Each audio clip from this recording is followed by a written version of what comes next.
Hi, I'm Chris Moore with HVAC Pro Blog, and this week I'm excited to present a webinar that I did for my Patreon members 1 year ago. It's on the new residential HVAC efficiency ratings, and I'm going to explain all of it. We're going to discuss the 2023 and 2024 efficiency standards, how it's rated, and future changes to refrigerants. Without further ado, here's the training. So I'm going to give you a brief overview of what the CRER2, EER2, and HSPF2 are, and how the changes to the Appendix M1 by the Department of Energy actually changed the testing process, which then impacted what the minimum efficiency CRER ratings are for 2023. Keep in mind, some of this stuff is regional based, so even though this particular piece doesn't pertain to you, let's say in the Northeast when we talk about CRER ratings and installations, the HSPF and heat pump installations do pertain to you. So it should be a wide range for the entire audience here on HVAC Pro Blog. So first, what I want to let you know is this isn't anything new with the Department of Energy and regulating the efficiency standards in the United States.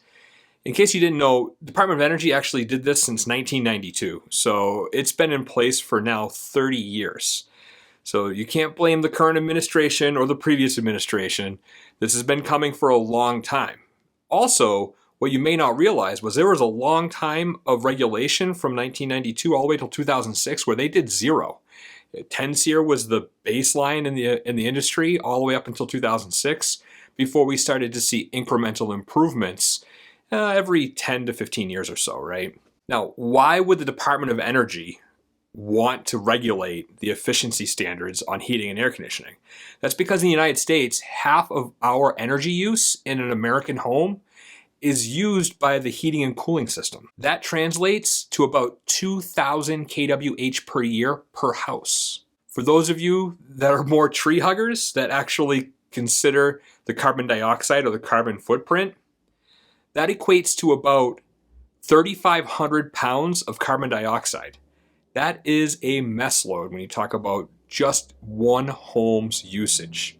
So you can see they are concerned about this, and there's reasons why they're incrementally increasing the efficiency requirements, even based on where you live in the United States. So for those old systems that are prior to the increase in efficiency, let's say in 2006, or even dating back as far as the 70s or 80s, a system today, a minimum efficient system today, that 14.5 SEER, let's say, is actually 30 to 50% more efficient than it was back in the 80s.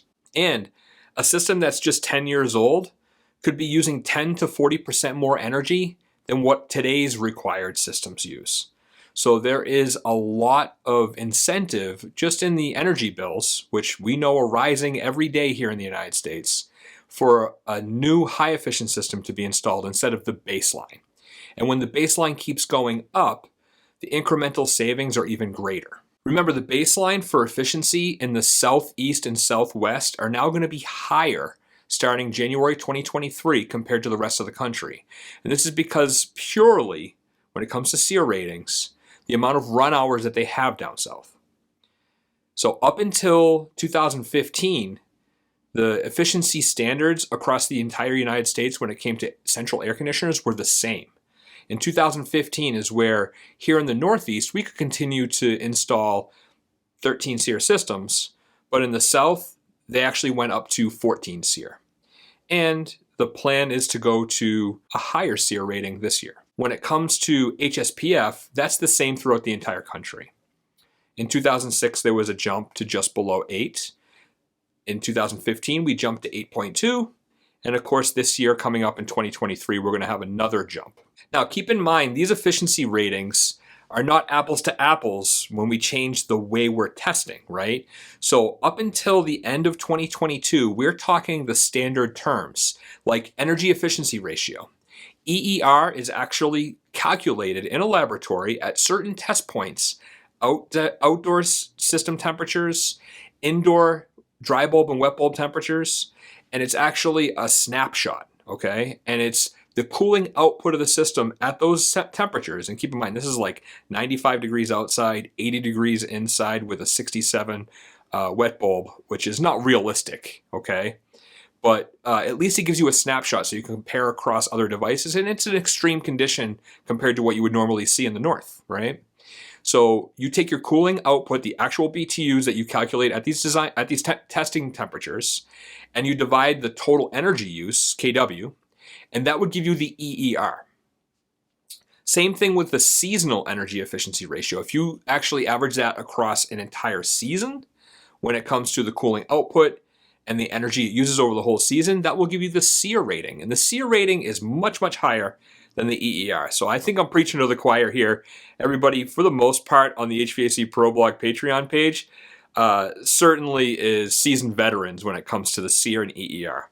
Of course, HSPF is the equivalent on the heating side when you talk about calculating rating for a heat pump. So that would be your heating output over a typical heating season divided by the energy use it uses over that heating season. That would be HSPF. Now, since they're changing the Appendix M to Appendix M1 and how they're testing, there's some modifications, and all of these ratings actually are going to go down because of the changes they're making. So they changed the ratings to be CRER2, EER2, and HSPF2. So that way you know you're not looking at apples to apples like it used to be. So that change actually represents improvements that more accurately reflect what's happening in the field as opposed to in a laboratory. The number one change that is made is when they're testing ducted systems, instead of a much lower static of 0.1 inches of water column, which is unrealistic in a real home, and how you design and actually install ducted systems to a ducted unit, they're actually going to test these under a load, and they're going to put a 1/2 inch of static on that blower motor. So obviously, since you're using more power, your CRER, EER, and HSPF are going to go down. So those ratings are naturally going to be lower, and they're typically hurt somewhere between 0.6 to 0.8 lower. So if you had a 16 SEER system before, it might be more like 15.2 under the CER2 ratings and testing. Of course, they're actually going to test coil-only systems with the fan power on, make sure they calculate how much heat is being added by the blower. You're actually going to test the systems in heating mode, not just carry over or let's say simulate a system, right? You actually have to test it. Of course, there's going to be a variable speed factor that's implemented for CER2. And of course, there's going to be an off mode power test. It's not going to impact the CER rating, but it will be published as to how much power you're using when the system is off, but still powered. Now, all this published data will still be on the AHRI directory, and you'll be able to find it the same exact way. That certificate is going to be updated to reflect CER2, EER2, HSPF2, as well as heating output at 5 degrees, which is a real heating output tested. This is important when you talk about ductless manufacturers and cold climate heat pumps. So we're getting closer to actually being able to show a homeowner from AHRI how a system will operate in their climate. This isn't manual S. You're still going to have to walk through the design process, but at least the efficiencies are realistic. I kind of look at this as like city miles per gallon in a car when I bought one versus highway miles per gallon. That was an unrealistic number I was never going to reach because I was never going to be on a flat highway with the cruise control on doing the speed limit. I think you all know me. I'm not saying I break the law, but I'm probably going uphill or downhill. Cruise control is probably on, but it's going at a different speed other than the speed limit. On these, you'll be able to see how the efficiency of the complete system is. So in other words, when you rate a system with an A coil and a furnace, they're going to give you actual tested data, not simulated data. So where you used to see a lot of A coils made by third-party manufacturers that don't make furnaces get really good ratings, unfortunately, those things will probably go away these days because it's not simulated with algorithms and computer data. It's actually tested. And it's going to be very expensive for those manufacturers to rate their coil with every single combination with every single manufacturer. So where you used to be able to get away with one manufacturer's coil that was a generic piece because it qualified for a rebate, you're probably not going to see that too often anymore. So the efficiency levels are increasing in 2023 anyway, whether we change the procedure to M1, the Appendix M1 or not, right? So because of the increase in efficiency requirements in 2023 and the change, some pieces of legislation were modified in the DOE in the Appendix M1 and what's required for installation in the South and Southwest in order to match the new testing standard, okay? Of course, products under 45,000 BTUs will need to be 14 SEER up here in the North, but in the South, East, in the Southwest, so the entire South, if it's less than 45,000 BTUs, it needs to be 15 SEER or higher. Products over 45,000 BTUs need to be 14.5 SEER down in the Southeast and Southwest, and actually 14 SEER, the same up here in the North. Heat pump efficiency levels are increased to 15 SEER. Now, this increased minimum efficiency will achieve at least 7% savings on that installation, right? So that slight improvement will actually improve the energy use by 7% for the homeowner. But changes to the test procedure and how that's being implemented will actually add to that savings. So 7% would be without the M1 change. Now, what this translates to over the next 30 years is 300 million kWh savings, or about as much power used by 27 million households in a year. That is no joke.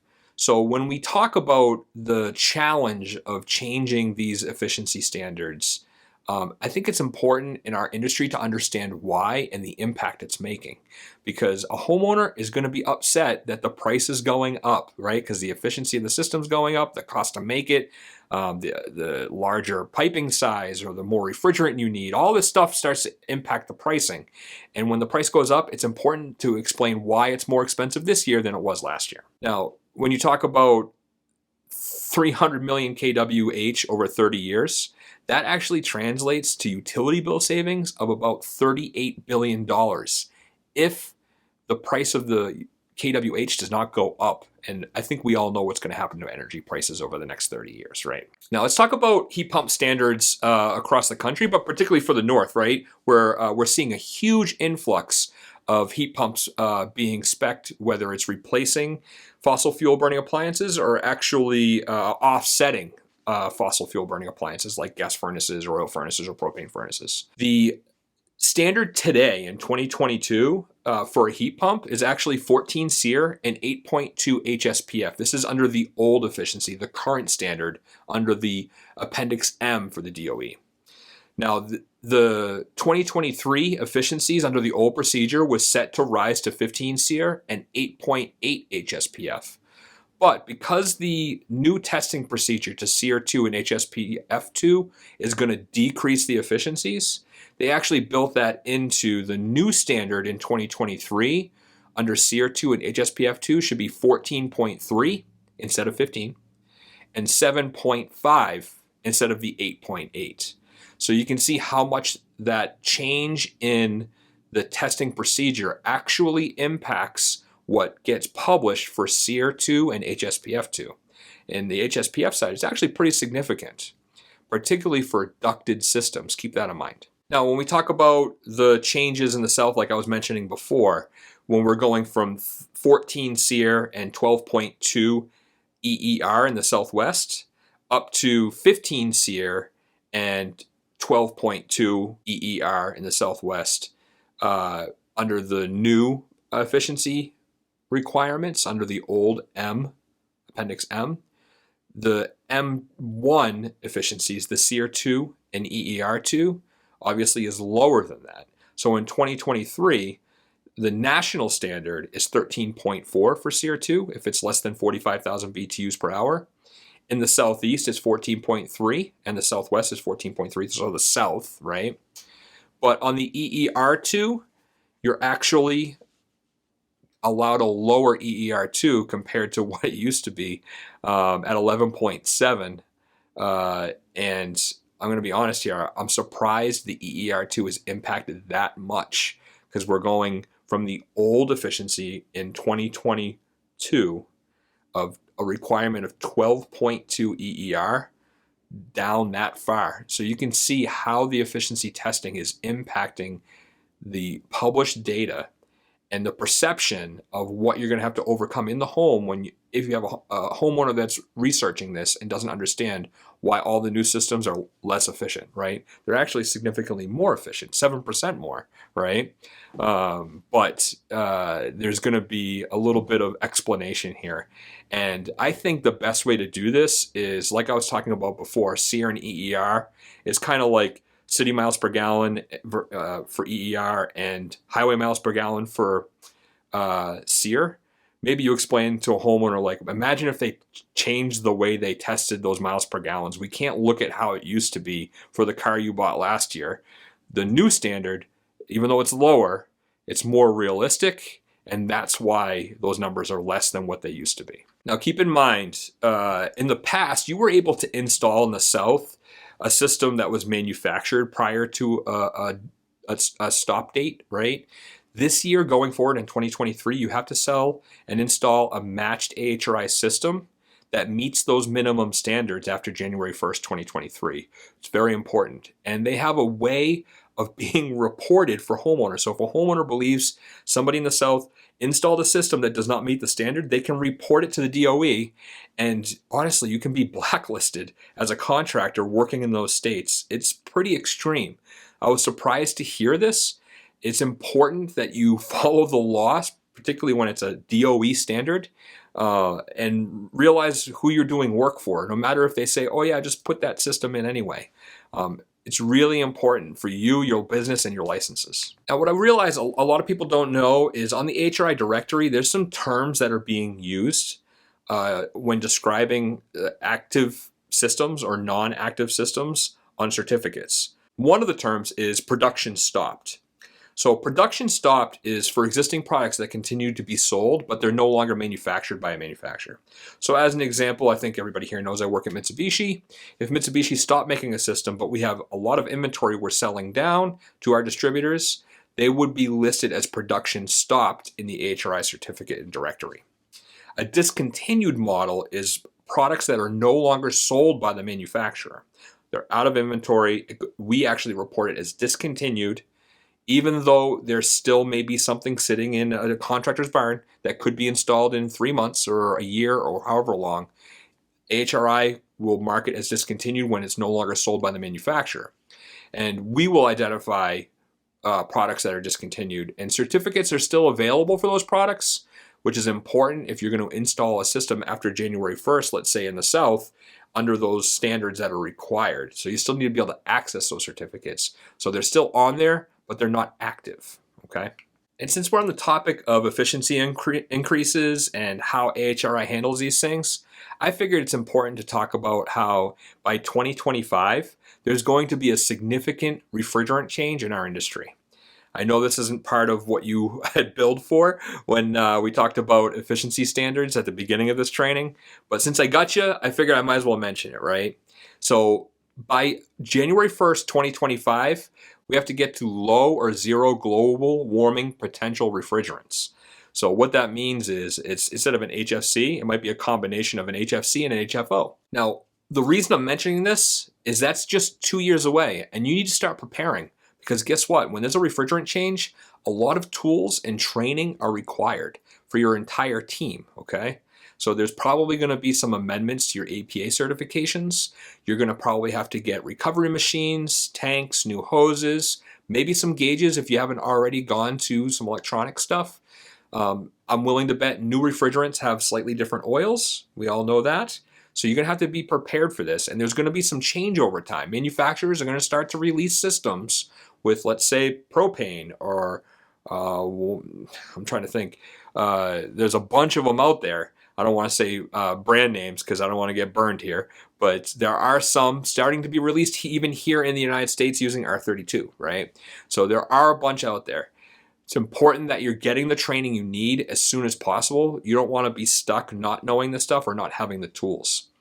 What's very important to know is there's a regulated 40% reduction in the available supply of HFCs, which include 410A, in 2024 in preparation for that 2025 refrigerant change.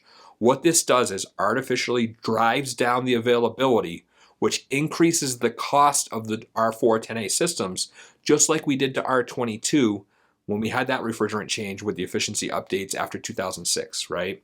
So it's really important to prepare for this. Now, preparing does not mean running out and buying pallets of 410A for dying systems, okay?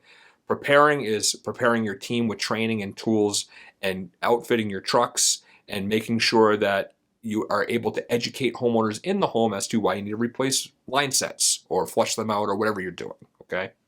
Keep in mind, most of these new low GWP systems require much smaller pipe sizes that can go a lot longer lengths with higher efficiencies. So it is good news. In 2025, the 750 global warming potential limit becomes effective, which means you can no longer install 410A systems at that point, right?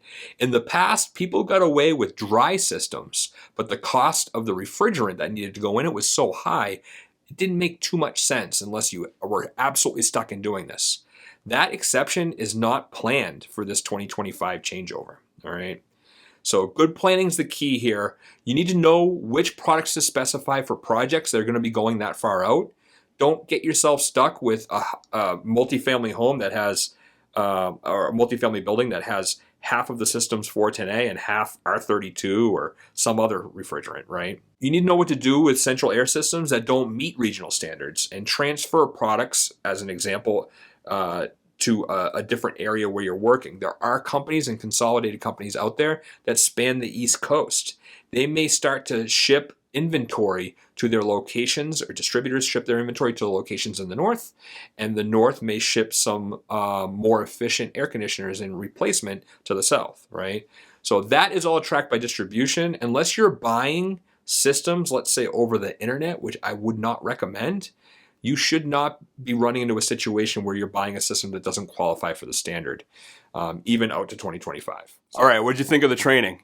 If you like this sort of thing, you can head over to my Patreon page and get access to videos 1 year in advance and written blogs 2 years in advance for as little as $8 a month. If you have a lot of residential system design questions, please consider joining my HVAC Design Society membership, where we have monthly Q&A and you have access to manuals J, S, and D training. Thanks for joining me this week at HVAC Pro Blog, where we provide advice for residential system design, quality installation, and system diagnosis. I'll see you soon.